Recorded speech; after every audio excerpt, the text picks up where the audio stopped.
office full time for the first time in many years, and kind of went through the culture shock of that, and now I'm back remotely. So COVID-19 could be seen as a positive from my perspective. And probably my favorite COVID moment so far is the fact that all of these people are emailing me, and I'm like, oh, I'm on the Orange County Library mailing list, unsubscribe, unsubscribe. So, winning that way.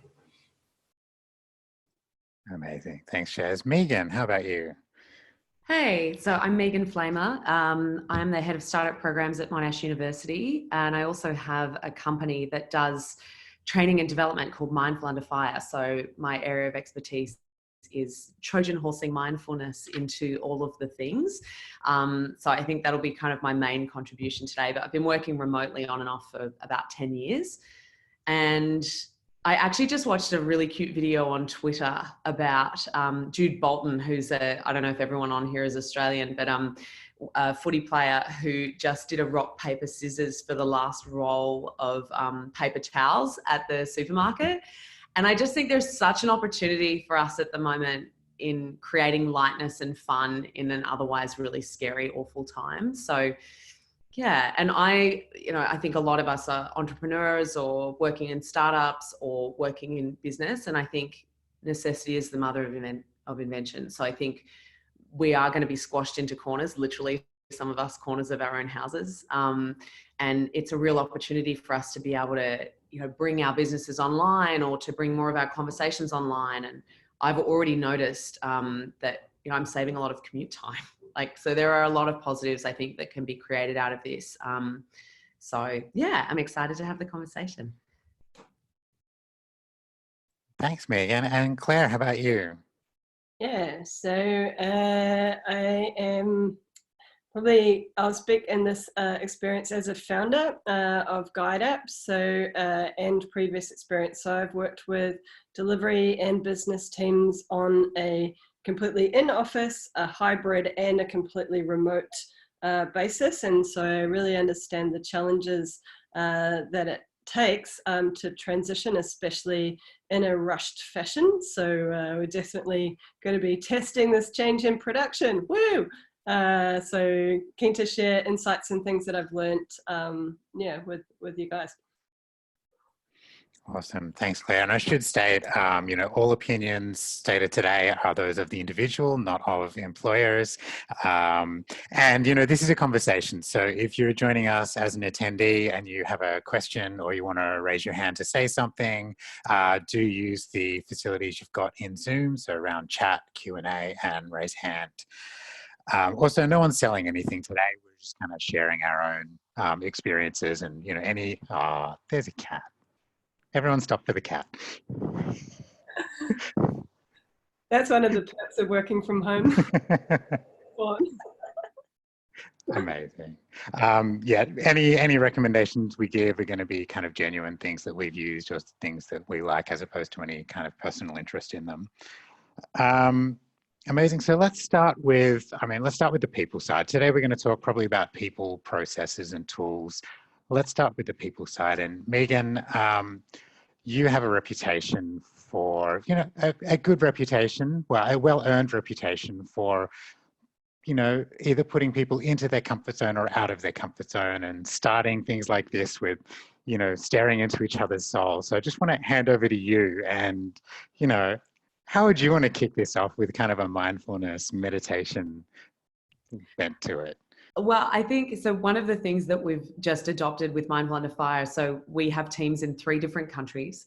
And I know that for those of you guys who have never done anything with me before or don't know what Pete's talking about, I do have a bit of a reputation for making people stare into each other's eyes or do uncomfortable things that can make you inadvertently feel more connected to other human beings.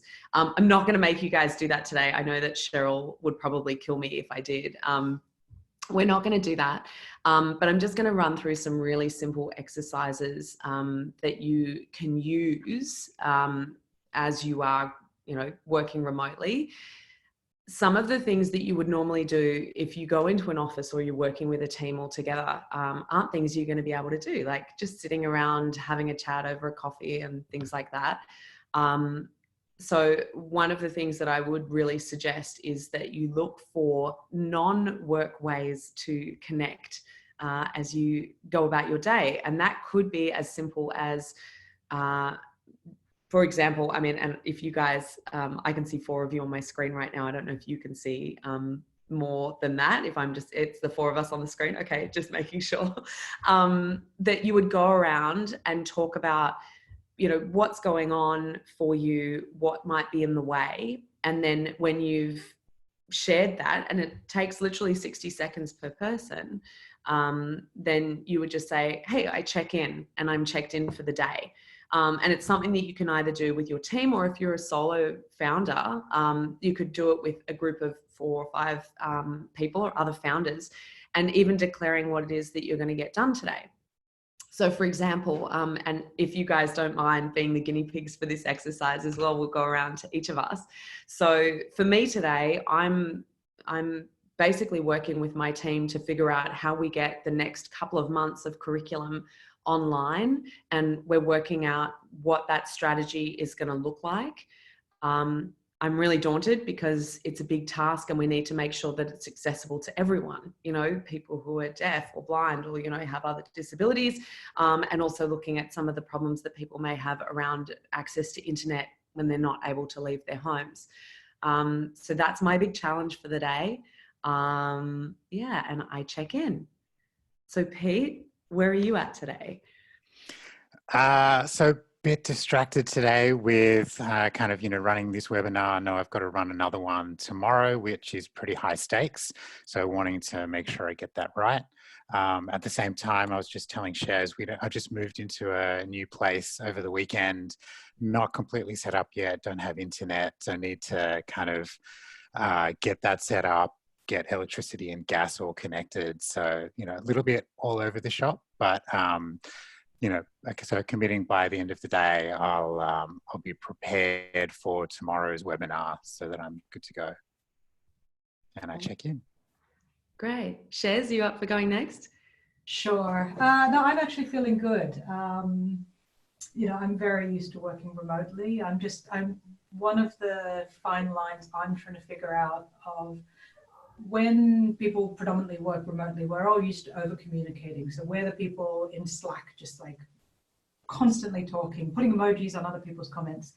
But when people aren't used to working remotely, they don't do that. So I'm trying to find the fine line between checking in with them and like, hey guys, like, can you give us an update here? But also knowing that they're adults who are probably getting their work done, but just kind of trying to bring them along the process of when you work from home, you can't just go silent for, you know, 8 hours a day. You need to kind of just be visible, just for the community part of it. So that's kind of my big focus today, of like, where is that fine line?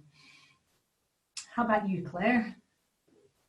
Yeah, so the world situation is changing very rapidly. So actually the top priority for me, and it's something that I would surface to the team because open communication and letting people know where they're at is good. I'm trying to get back into New Zealand and to make sure that I am going to be able to work from there. And it's a conversation that we're having with each of the people in the team to make sure that they're okay, that they're going to be able to work, and to understand the impediments that might get in the way, because they are changing from day to day as the rules and regulations change. So I check in. Awesome. So you can see that's like a really, really quick exercise with a few members of a team. It doesn't take more than a few minutes, but now we have a really good temperature take on what everyone's working on, what they're concerned about, and what might be some of their blockers. It's kind of like an online stand-up, but it's open to emotional pieces. So that's one of the first ways that we would work in running a meeting online. Now I'm going to do some more woo-woo, if I may, for a couple of minutes. So I wanted to actually give you guys an exercise. So if you're sitting somewhere at home, just making sure that you get comfortable. So sitting in your chair and just relaxing.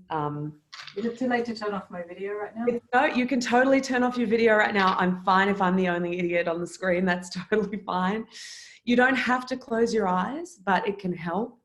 And just start to relax your body and just notice how your body feels.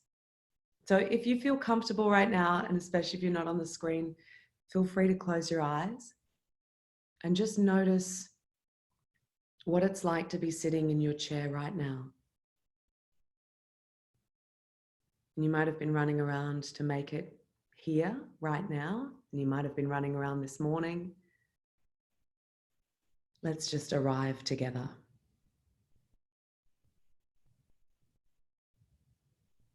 And take a moment to just pay attention to your body. Notice how it feels to be sitting in your chair. And notice what you can hear around you.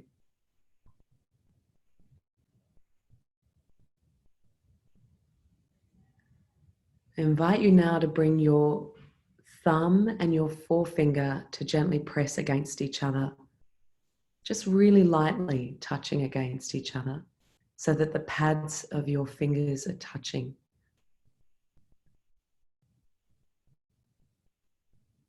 And then very, very lightly start to move your thumb and your forefinger against each other. So lightly that you might even be able to feel the corrugations of your fingerprints against each other.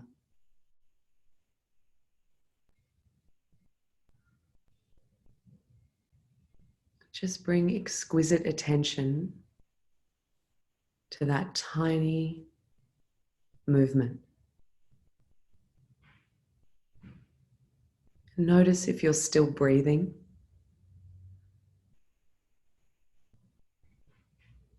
And gently stop moving your fingers. Relax your hands. Let's take a deep inhale into your belly. And exhale, let your shoulders relax. One more deep inhalation into your belly. And as you exhale, gently blink your eyes back open and come back. Hi, everyone. So that's just a really simple exercise. A few deep breaths, doesn't last for more than 1.5 minutes. Just settling yourself in your chair, and it's something that you can all do either in your team together. This movement is really great for people who are real doers. You like doing something or you feel really distracted easily, something you can come back to during the day. And I'll send out a couple of examples. I've got a couple of recordings that we can share afterwards as well, if you guys want a couple of things that Pete can send out afterwards. But just little things to bring you to right here and right now. Cool, Amazing. Pete, I'm going to hand back to you. Thanks, Megan. I'm just going to add Claudia to the panel because while we're talking about people, Claudia is great, has great experience with people and culture as well as diversity and inclusion. So welcome to the panel, Claudia. Hi. Hi, everybody. I'm going to sound like this, so I'm really sorry, but I have a sniffle, and it's just a sniffle, so nobody panic. And I'm sorry for not having video, but if you actually saw what I look like right now, you'd be really grateful. I'm normally super cute. And now I have a fancy job, so I'm extra cute, but hopefully I'll be able to help out with some of the questions and some of the ways to make this work. So happy to join. Amazing. Thanks, Evie. So one of my experiences when I joined Blue Chilli and started working from home was kind of like a feeling that I had to be more productive when I was at home, or prove that working from home was working for me and for the team. And so just that exercise then, Megan, of taking a couple of minutes to take time out and breathe and think about myself is like quite, even now, like I've been working from home for a little while, but even now I feel a little bit like, oh, like stopping and thinking about myself, feels a little selfish, feel a little interesting. So Claire and Shez, I know that you both have a lot of experience working from home. I wonder if you could talk to kind of your experiences being remote. And as you mentioned before, like things like emojis on messages, just to show that communication is working. If you could share some of the things that work for you, either kind of as an individual looking after yourself, or things that the team can do to help make the experience work. Yeah, I mean, there's a bunch of really simple things that you can lead by example with, you know, saying good morning when you're online in the morning and just being like, I'm knocking off, I'm going to pick up the kids right now, or, you know, I'll catch you guys later. Just letting people know that your day is begun and ended.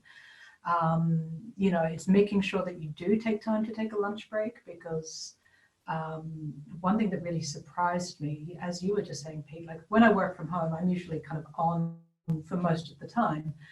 And then I go into the office and I'm like, wait, people take like an hour for lunch and they go for like 3 coffees a day? This is crazy. So making sure you do kind of take that time and just let people know that you're away from your keyboard for the next hour and that it's okay. Yeah, there's lots of kind of little things like that. And I think sort of, again, talking back to our example at Blue Chili, one of the things that CB did really well was just this leading by example piece, because she was the head of people. And so you're like, oh, HR, they're the ones who like breathe down your neck to make sure you're being productive. And she'd be like, I'm going away from the keyboard for the next hour because I'm baking cookies. And this is like 2 o'clock in the afternoon. And I was like, what? What are you talking about? But the fact that she did that, and that came from this really high level, and then that made it okay to be like, no, you know what? I am going to go out and go for a walk, or I am going to go for a quick run, and kind of take that time for myself, because I knew I was getting my work done. How about you, Claire? Yeah, one of the things that I've really, I've observed that helps remote work to be successful or not is having a clear structure and understanding around the online communication channel that you're using, whether it be Slack or Facebook groups or whatever other one you might be in. So being purposeful about creating the spaces where certain conversations happen. So typically, when an organization goes from not using an online communication portal to having it, it can feel like a fire hose of information coming at you.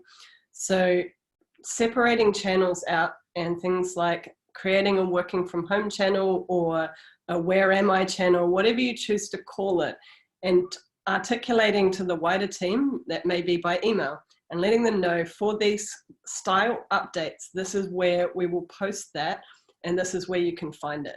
Because that helps to start separating the conversations into the relevant way that you want to interact with them. So some of those that we have operated with and seen work well, like I mentioned, the working from home channel, a general channel, moving conversations around specific projects to their own spaces where you can invite people in as needed. One maybe for photos or sharing how your day is, like somewhere that people can tap into the people and a happy thing. And you can kind of use that as a space where if you need a little boost or to feel like you're working with people, that's where you can go. And what that then allows you to do is utilize the functionality in Slack to configure how you get those notifications. So Slack is super powerful in terms of how it can alert you. So you can mute the working from home channel, because realistically you don't need to hear every time Claudia is baking cookies, especially when you can't access them.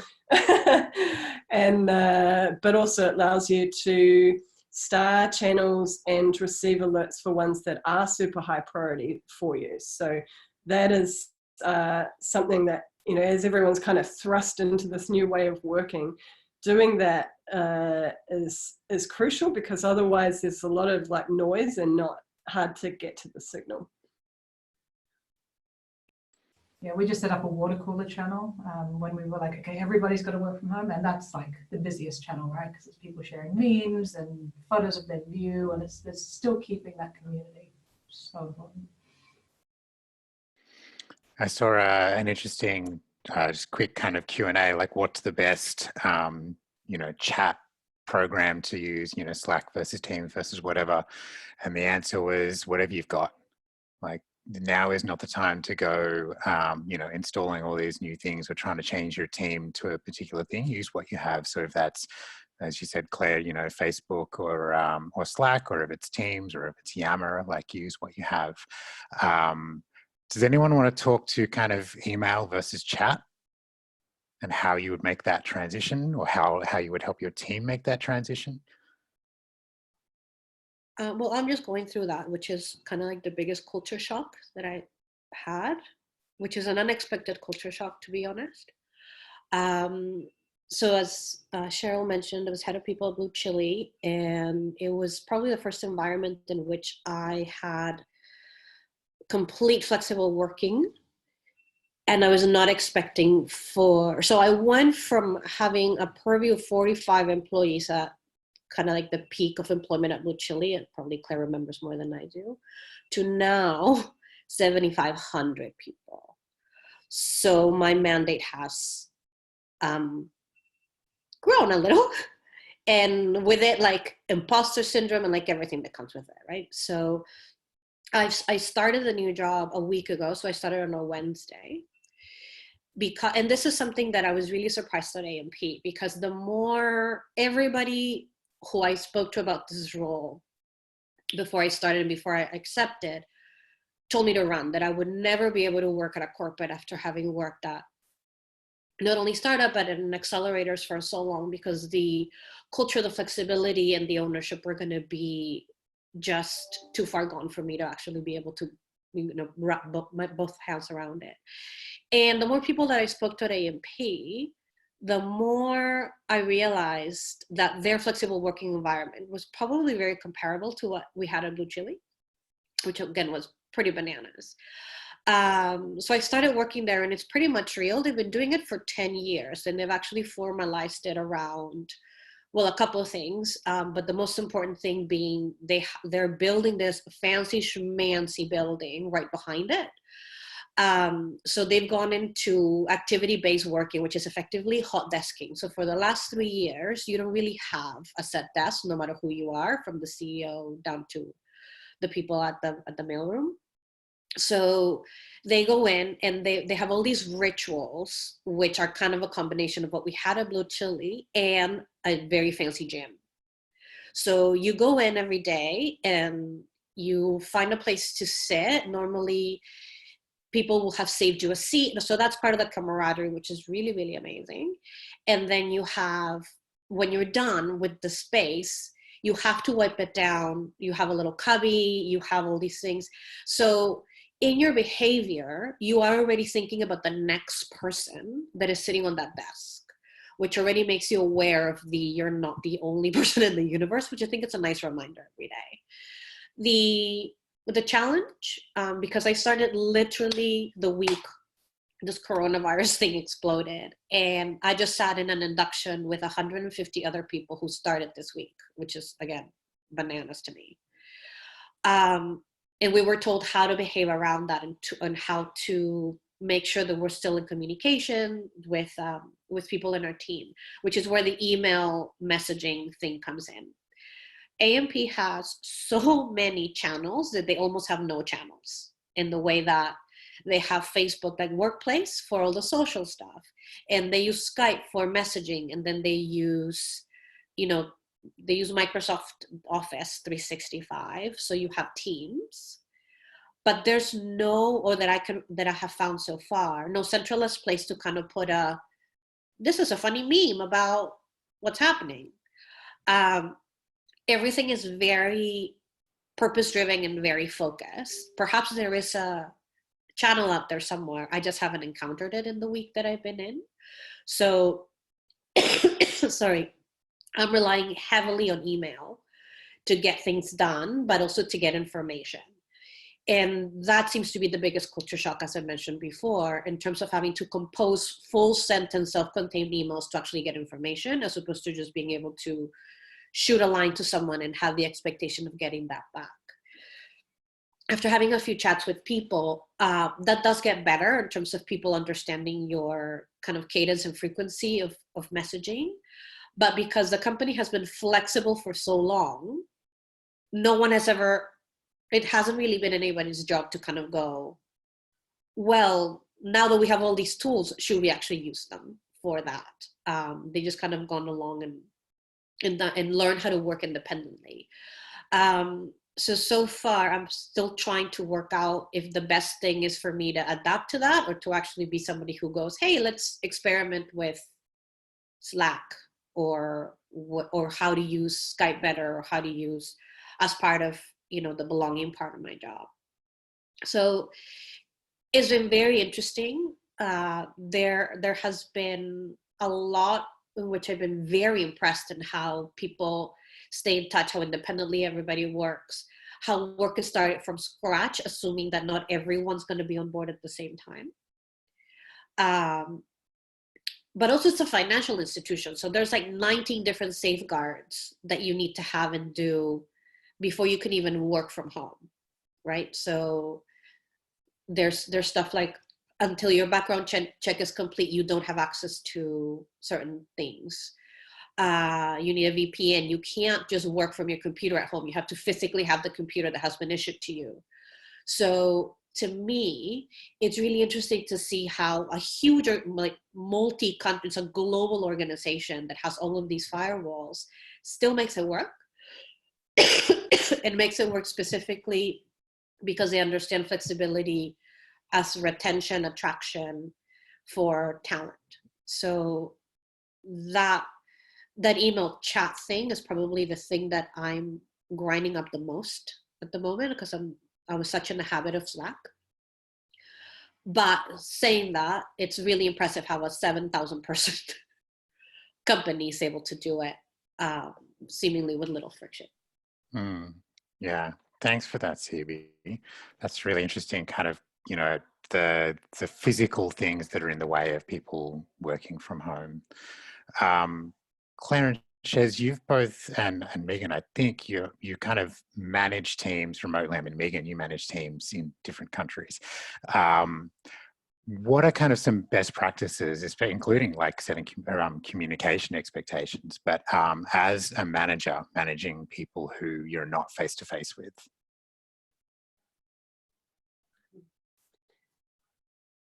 So I can give you a point on that, but just to the email thing, just a tactic while we're on that thread.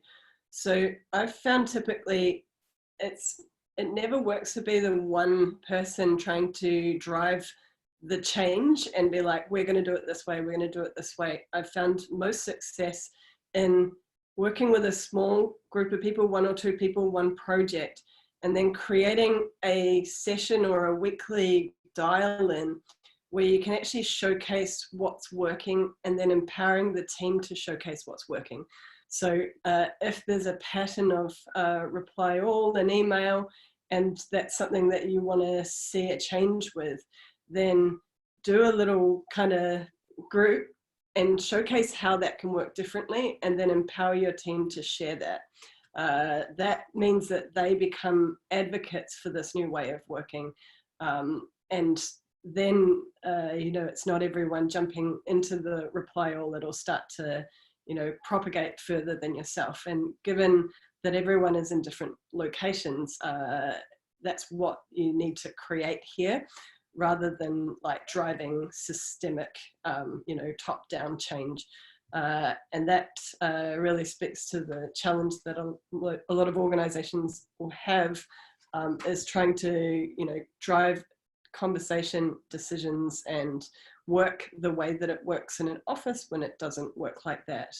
So we'll see tactics like the agile ways of working and Scrum and, open channels with open collaboration, rising to fill the place of, the water cooler or the conversations that you would usually pick up what's going on in an office. You have to recreate that. So in terms of working with remote teams, typically in the companies that I've worked in or run, I work with a completely open information policy, which means that channels on projects are open for anyone to join, and it's your prerogative to tune in and out as you see fit, rather than trying to dictate and control the flow of information. What comes with that and is absolutely crucial is setting clear accountability as to who is in charge and who needs to be notified. And from that, it's absolutely crucial to understand how Slack works, which is you need to tag people's name for them to get an alert. Just talking about things does not mean that people are directly accountable or notified. So that is a huge change that to make, that needs to be talked about and communicated through your teams. So kind of like a living, breathing playbook, like Google document of like, this is how we work and this is how we don't work. So like if we want to, send happy thoughts and photos, the where we do it is here. It is not in an email to everyone's, because we're trying to ensure that, the most priority action items, that channel of email is reserved for that. So I highly recommend starting that playbook, and it really is just, setting up a Google Doc and starting a conversation about it and solidifying it as you learn what works and what doesn't work. Megan, you're going to jump in? Yeah, I've got one on this. You guys all know this about me. My big one for this is time. So especially if you're working across different time zones, it's really easy to get times wrong. It's really easy to get calendar invites and Zoom invites wrong. So for example, on my phone, I have all of the different time zones that I'm working across. But our big rule across all of this is, if you say you're going to be somewhere, you be there on time. And it's in a time of uncertainty and not knowing how things are working and where it's going to go and how all of these other moving pieces are going to go. It's actually something you can really control and control well. If half of the team is remote and half of the team isn't, it's actually one of the biggest and best ways you can show respect. So it's one of the ways that you can make sure that you make sure that everyone isn't like sitting there twiddling their thumbs. They've estimated that even a few minutes late to start anything over the course of a day adds up to literally like a week by the end of the year. So you can lose a lot of time over time. And especially if this is going to be over a few months of us all working remotely together, make sure you're on time. Be a couple minutes early. That's where you can maybe catch up a little bit more and use that time to check in with each other. But you can really control this. I cannot stress this enough. It's like the one thing that you can absolutely control as a team is to show up on time to every meeting. One thing to manage everyone's expectations about like worst case and best case scenarios, Scott Morrison said today, in terms of the discussion around whether to keep schools open or not, he said it's likely that if a measure like that comes in place, it will be in place for up to 6 months. So whether we're considering like whether this is, just a couple of weeks or just a month, it is worth investing time in this. It's mission critical now. It may be for some time more. And these are skills that your organization can use to both be effective and scale even once, this crisis clears up. There's, no application of this that has not come in useful in my life, in the projects that I work on and collaborating with people. It's awesome. So Shez, you were managing a team while you were working remotely, and you've been managed while working remotely. What are some things that worked well for you? It is making that time and just being really mindful. So there's lots of things I'm noticing that you can always tell in meetings when people are disengaged, because you can see the eyes kind of, you're like, and I was just doing it before when Megan was talking, so everybody does it. But making sure in your one-on-ones that you've got it full screen, you've got your Slack alerts switched off, that you're really, really engaged, and that you have your videos on. I'm such a stickler for like whoever I'm talking to. I'm like, can you turn on your video? Can you turn on your video? CV the exception being sick, but it's really important to still get that body language and be able to read people's faces when you're talking. So that's been super important. It's never pushing out one-on-ones. So and that's just kind of comes back to good management practices in general, but making sure you stick to the one-on-ones, like grab a cup of coffee, sit down with your reports or with your manager, still kind of keep talking through all of the things that you would be anyway. And having a daily check-in. So sort of Megan was saying, you do kind of those stand-up. We use Geekbot, which we used in BlueChilli as well. So that's just a really quick way every day of checking in with people. How are you feeling today? What are you going to plan on getting done? And did you do what you were set out to do yesterday? So things like that, just still really keeping the communication open is super important. And I think it's also worth noting that this is a bit of an unusual situation because you're not just managing a remote team, you're managing a remote team who are facing a lot of anxiety about the future and, their family and life and everything else. So it's also right now understanding that not everybody is going to be performing at their best right now. So it's like I'm not expecting the same velocity that we would have had in an office a week after people stopped going into the office.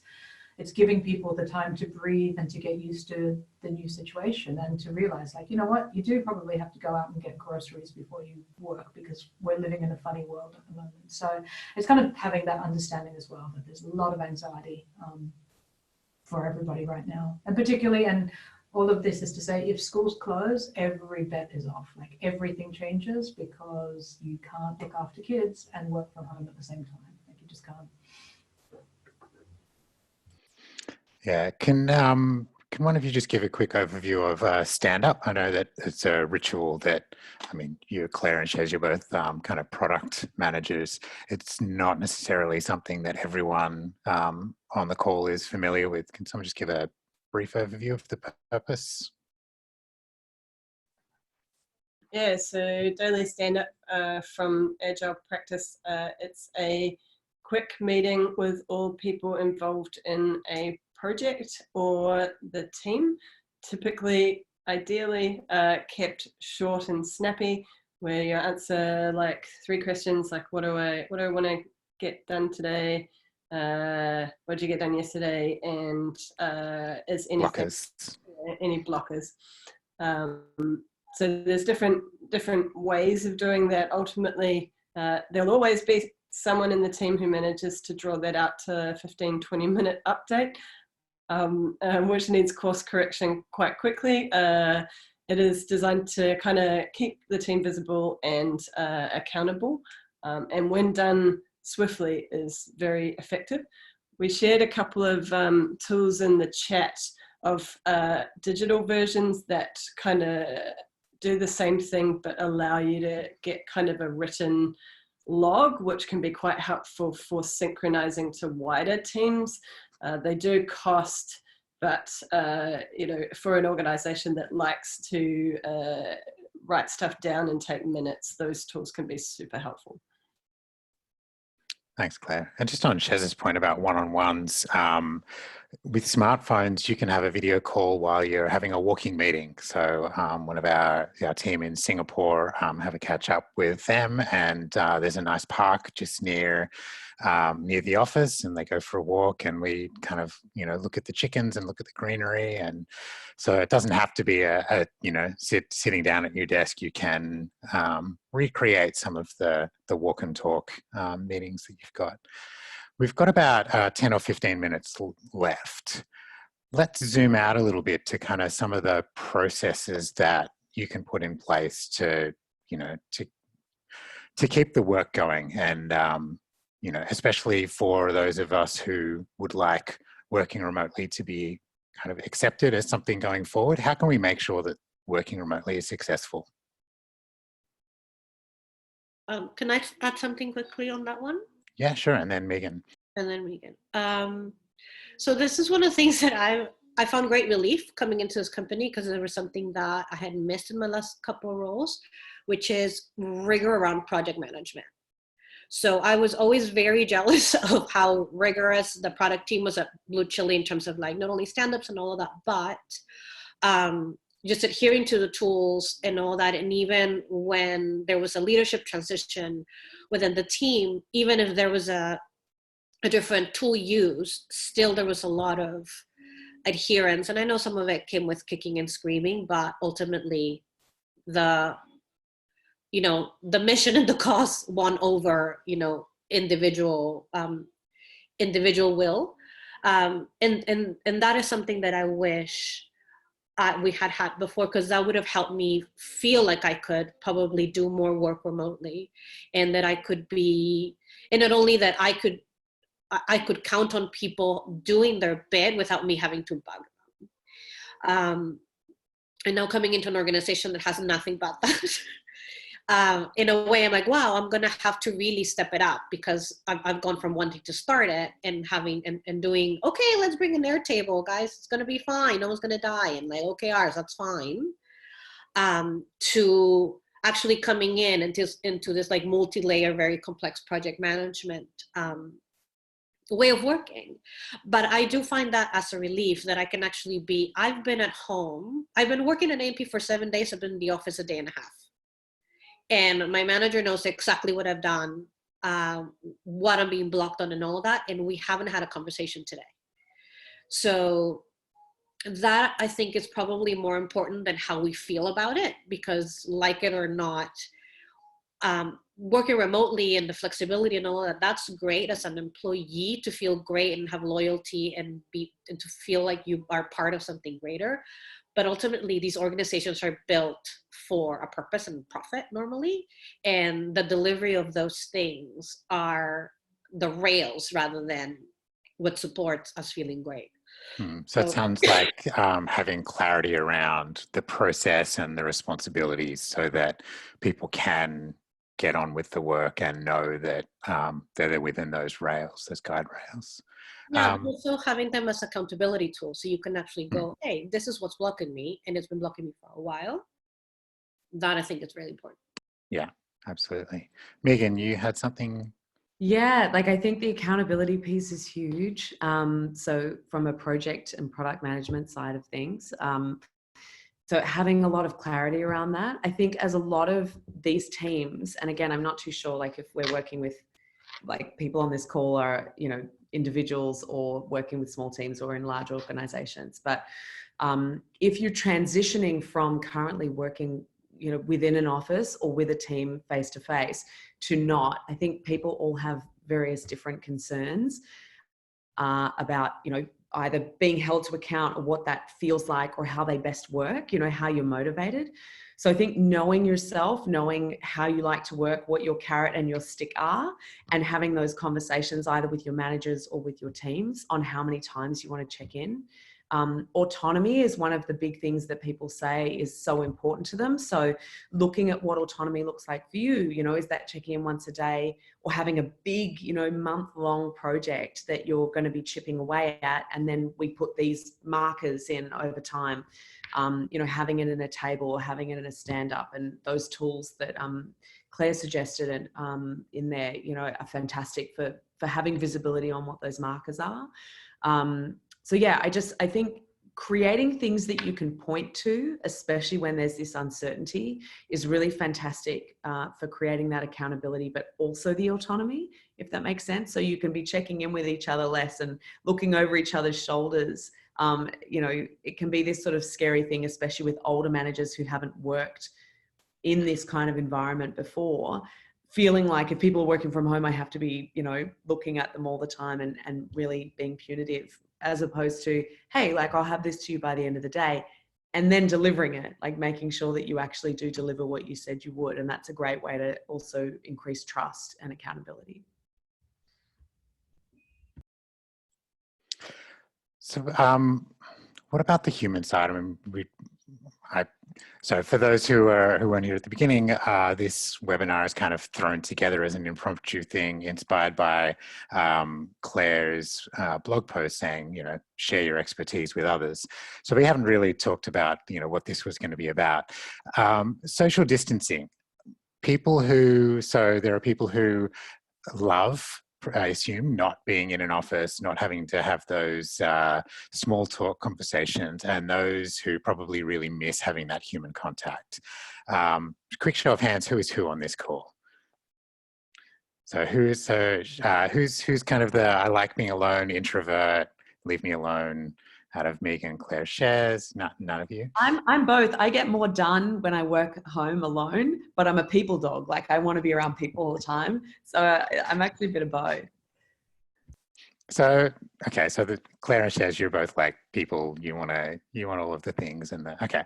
So what works for you? What are your tips for all of you? What are your tips for, maintaining this, well, I guess mental well-being, the people input that we need? We've mentioned a few already in terms of water cooler channel but what else? Personally or my boss teamly? actually started just opening up Zoom for half an hour every day, and he's like, anyone come and join me? And that's been great because you just kind of have those hallway conversations a little bit more. I'm a big fan of the impromptu 3-minute Zoom rather than spending 10 minutes typing up stuff in Slack. So little tip, if you connect the Zoom app to your Slack, you can just type in /Zoom and it creates a meeting straight away.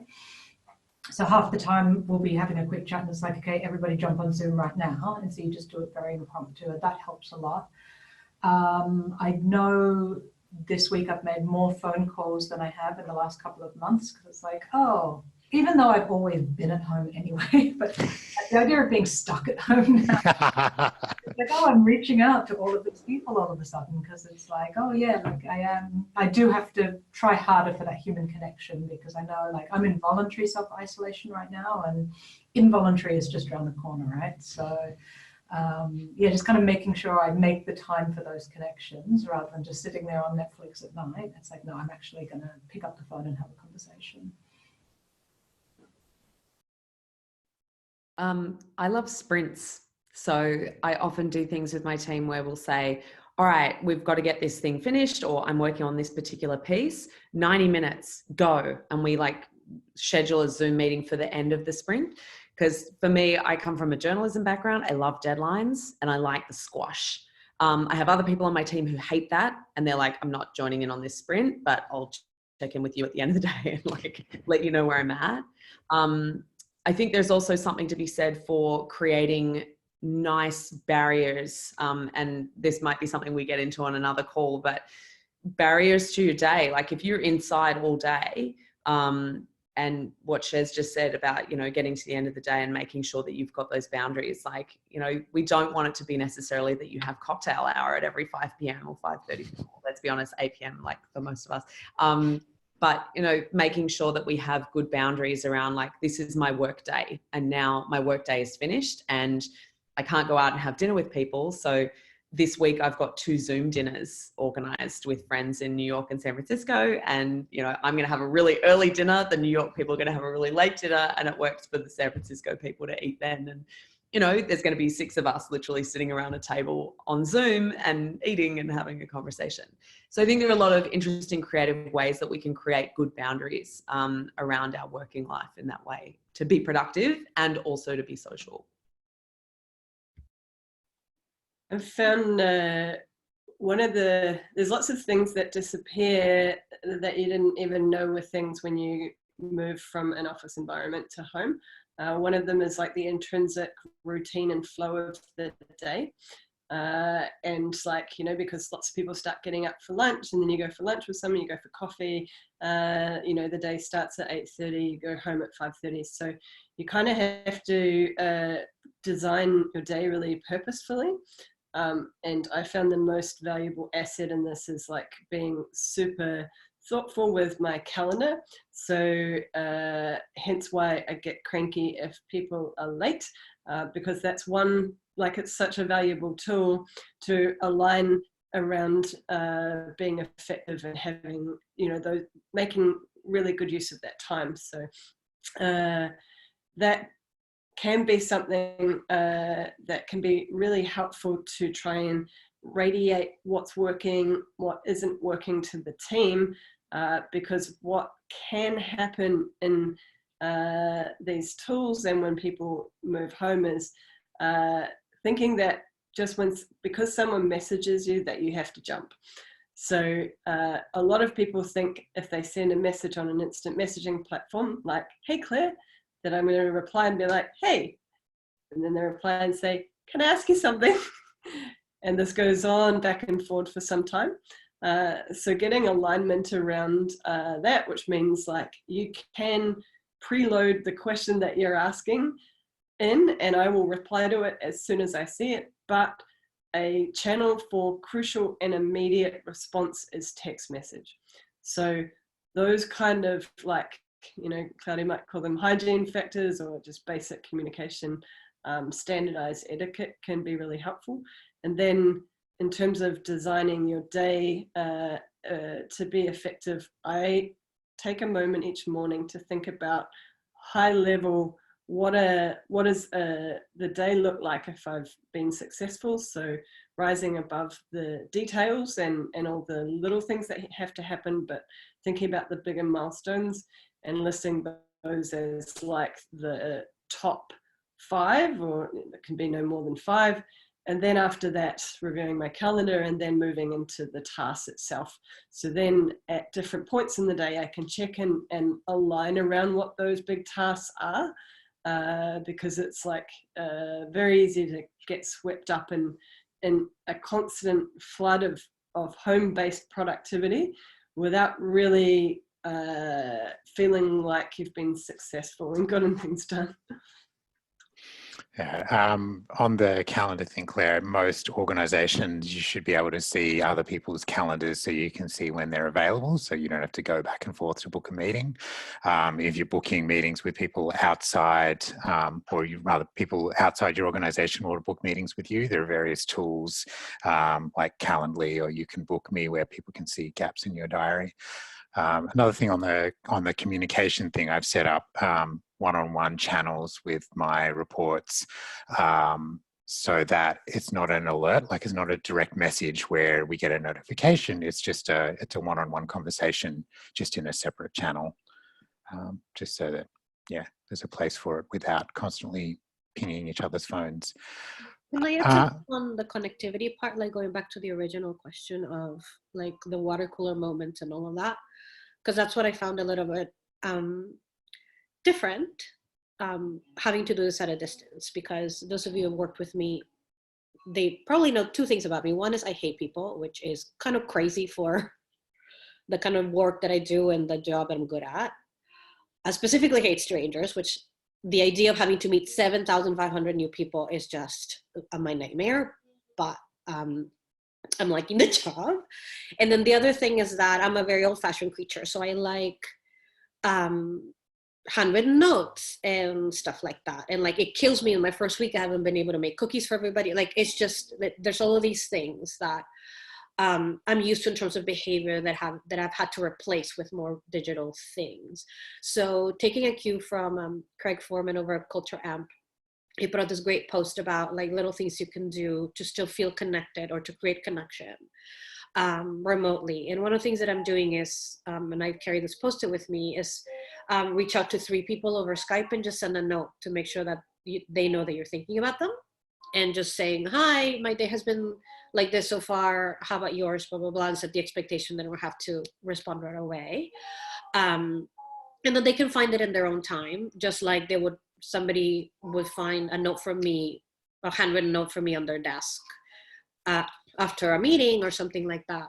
So doing what works for you and experimenting with those things is probably as important as finding a tool that works great for someone else. Awesome. Thank you, Siba. We're coming to the end of our time. One further thing I wanted to share is in Slack, in the various Slack channels we have, we've got a channel which is Shit We Say, or Shit BC Says, where you can post quotes that other people have said during a work context, during the work day, and you're not allowed to give context around what they said. So, you know, you would post, I hate people, Claudia, and that's it. Just that, and just another little way of getting the human connection. So if you're on a Zoom and someone says something you think should be captured without context, then start a channel and post that. We're out of time. Any final thoughts from anyone? Keep trying new things and iterating, and you guys will get there. We're all learning together. It's in some respects an exciting time and also a scary one, but we're all in it together.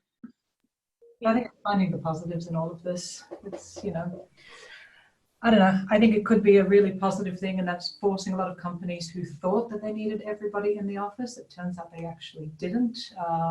So, you know, how do we capitalize on that and make the most of it? So when the world does return to normal, you know, bring a lot of this stuff with us. Yeah, I would say have some self-compassion. I feel I'm saying this a lot lately at work, because we're not gonna. This is crazy. This is a crazy time. I was talking to my parents who always think they have to send the chopper to get me every time there's bad news. And it's like, you know, other countries have been through inflation and terrorism and all these things, and we're freaking out here. It's going to be hard. We're not going to get it right. And I think not only go back to what Claire said, which is try a few things and see what works, but also have self-compassion in terms of we are going through an uncertain time, and it's fine if we don't get it right even a bunch of times. And to, when you go to sleep at night, just go, well, did I make it even a little bit better? And that should be enough. Yeah, I'd agree with that so much. Like, I think this is not normal, but all of these tools and this way of working is actually a really good leveler for everyone. It's a way to create more equality in a lot of ways as well. And I think this is a massive opportunity for all of us in how we work and how we connect, and to learn new things. So yeah, it's okay to be scared, but also a little bit excited, and to express those emotions and to share that with your teams. It's also a really great way to work better together. So we got this. Got this. Amazing. Thank you so much, Megan, Claire, Shez, and CB. And thanks for everyone who joined us. Hello, everybody. Bye.